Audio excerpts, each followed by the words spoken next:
다 같이 사도신경으로 신앙 고백하심으로 10월 10일 금요일 아침 예배를 하나님께 드립니다.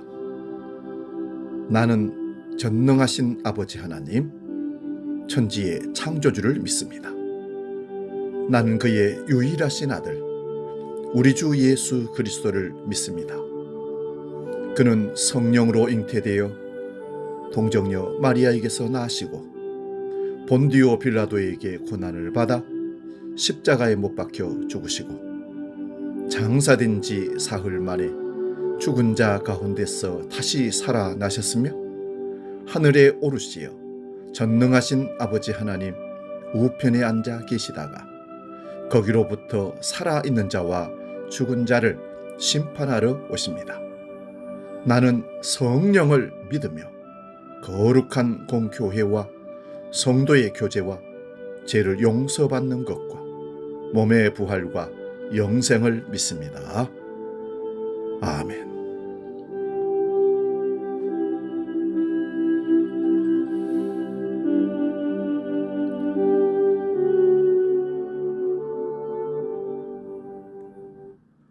찬송가 502장 빛의 사자들이여 함께 찬송합니다.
오늘 아침 우리에게 주신 하나님 말씀은 신약성경 요한복음 1장 26절 27절 보겠습니다.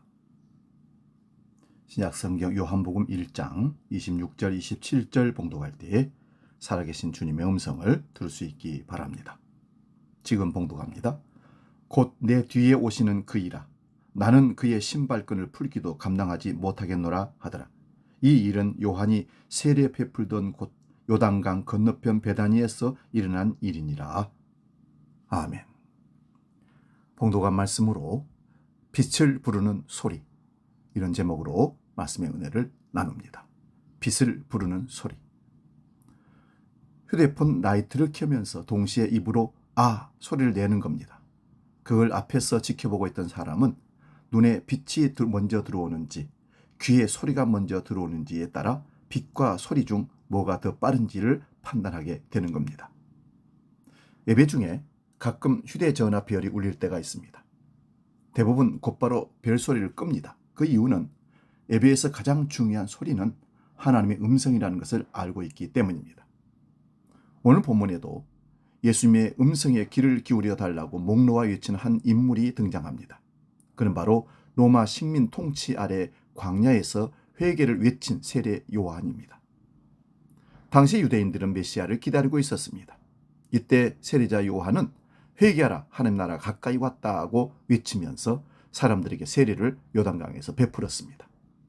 그런데 하나님의 백성이었던 이스라엘 사람들은 세례를 받을 필요가 없었습니다.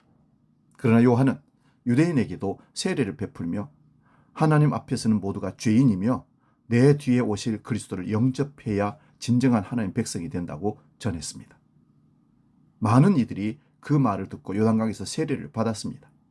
그때 종교 지도자들이 요한을 찾아 네가 누구냐고 묻자 그는 나는 그리스도가 아니라고 대답합니다. 그러자 네가 엘리야냐 선지자냐 하면서 다시 묻습니다. 당시 유대인들은 말라기 4장 5절 6절을 근거로 메시아가 오기 전 사람을 준비시킬 엘리야가 온다는 믿음이 있었기 때문입니다. 세례자 요한은 선지자와 다름없는 모습으로 하나님 말씀을 전했지만 끝까지 자신은 그리스도가 아니라고 말했습니다. 이는 자신의 역할이나 직분을 몰라서가 아니라 스스로가 유대인들이 기대하는 위대한 사람이 아님을 밝히고 있는 것입니다. 우리는 종종 이름을 드러내고 싶어 합니다. 그것은 인간의 자연스러운 본성입니다. 하지만 오늘 우리가 세례 요한에게 배워야 할 것은 모든 영광을 주님께 돌리는 겸손한 태도에 있습니다. 그는 그리스도의 말씀을 전하면서도 스스로 그리스도라 착각하지 않았습니다. 사람들이 선지자입니까? 메시아입니까? 구원자입니까? 물었을 때도 단호히 아닙니다. 나는 그리스도가 아니라고 답했습니다. 손가락의 역할은 손가락 끝에 가리키는 그것을 가리키는 것뿐이지 손가락 끝이 주목이 돼서는 안 되는 겁니다. 한마디로 세례 요한은 손가락입니다. 예수 그리스도를 가리키는 손가락입니다. 그래서 그는 요한복음 3장 30절에 그는 흥해야 하겠고 나는 쇠하야 하리라 말했던 겁니다. 요한의 이 겸손한 고백은 우리 신앙의 척도가 됩니다. 우리 삶에서도 자신을 낮추고 주님을 높이는 자세가 필요합니다. 하나님은 약한 자를 통해 강한 일을 이루시며 약한 자를 통해 복음을 전하시는 분이시기 때문입니다. 우리가 쇠하면 예수님은 흥합니다. 우리가 제일 낮은 자리를 찾고 있을 때 주님의 이름은 영광을 받습니다. 우리가 손해를 보면 예수님의 이름은 칭송을 받습니다. 우리의 몸이 연약할 때 강하신 주님의 능력이 오히려 선명하게 드러납니다. 세례자 요한은 평생 주의 길을 준비하고 많은 제자를 길러냈지만 스스로는 가장 낮고 보잘것없는 자리에 머무르기를 원했습니다. 오늘 우리는 자신을 높이려 했던 삶을 돌아보고 오히려 낮아지려는 신앙을 가져야 합니다. 우리 뒤에서 다가오시는 빛이신 예수님을 겸손히 외치는 소리가 되어야 합니다. 적막한 어둠 속 새벽을 알리는 건 닭의 울음소리지만 닭이 곧 빛은 아닙니다. 그러나 새날에 꼭 필요한 빛의 등장을 알리는 중요한 파수꾼임은 분명합니다.